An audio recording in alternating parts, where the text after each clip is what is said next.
ఖమ్మం జిల్లా వైరా మండలం రెబ్బవరంలో మహాత్మా గాంధీ జ్యోతి బాపులే బాలికల బీసీ గురుకులంలో సమస్యలు పరిష్కరించాలని తల్లిదండ్రులు ఆందోళన చేపట్టారు.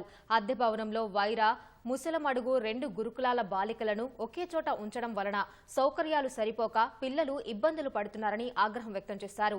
రెండో శనివారం సందర్శన వేళలో తమ పిల్లలను చూసేందుకు వచ్చిన తల్లిదండ్రులు అక్కడ కల్పిస్తున్న సదుపాయాలు చూసి అసంతృప్తి వ్యక్తం చేశారు.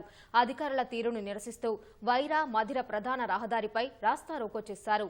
ఉన్నతాధికారులు తక్షణమే స్పందించాలని, గతంలో ఉన్న పాఠశాలలో అదనంగా ఉన్న వైరా గురుకులాన్ని వేరే భవనానికి మార్చాలని డిమాండ్ చేశారు. మా పాపకి వైరాలో సీట్ వచ్చింది. వైరాలో సీట్ వస్తే ఇక్కడ రెబ్బవరం హాస్టల్లో వేశారు. ఇక్కడ హాస్టల్లో ఒకే హాస్టల్ కాదంట, ముసలమడుగు వైరా 2 హాస్టళ్లు ఉన్నాయి. 2 హాస్టల్ కలిసి 800 మంది పిల్లగాళ్ళు ఉన్నారు. ఈ 800 మంది పిల్లగాళ్ళకి ఈ చిన్న పిల్లగాళ్ళని ఫస్ట్ 3rd ఫ్లోర్ లో వేశారు. ఈ 9th 8th వాళ్ళని ఫస్ట్ ఫ్లోర్ కింద ఉంచారు.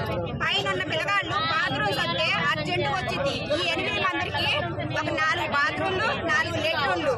పిల్లగాళ్ళు వీళ్ళందరూ పోవడానికి ఎంత ఇబ్బంది అవుతుంది. ఒక్కోసారి అంత అర్జెంట్ అయి కూడా చాలా ఇబ్బంది పడుతున్నారు పిల్లగాళ్ళు.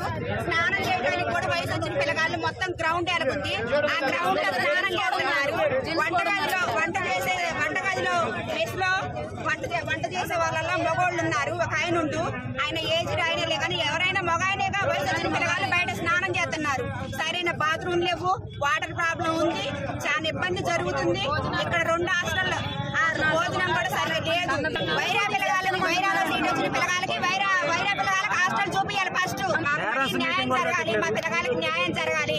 4 బాత్రూమ్స్ దొడ్లోకి వెళ్ళేవి స్నానం చేసేవి 4. అయితే ఇప్పుడు ఆ పాప బాత్రూమ్ వస్తుంది. ఆ పాప ఎంతసేపు ఆపుకోవాలి? ఇప్పుడు 10 మంది ఉన్నారు లైన్ లో. ఆ పిల్ల ఎంతసేపు ఆపుకోవాలి? కడుపు నొప్పి లేస్తుందని ఏడుతుంది. నేను అదే